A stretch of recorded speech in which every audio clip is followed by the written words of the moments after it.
मेघालय में हो और शिलोंग के आसपास हो और बारिश का आनंद ले पाए तो क्या शिलोंग आया। तो हम लोग बारिश का आनंद लेते लेते ही हमारा अपना पैदल यात्रा का ये जो मूवमेंट का आनंद हम लोग ले रहे। पीछे भी बहुत सारे लोग थे।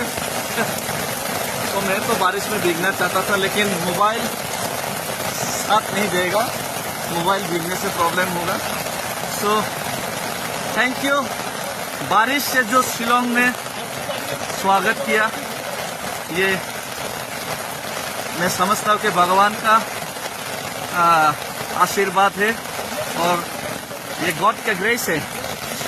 सो enjoy, everybody enjoy the rain of Shillong.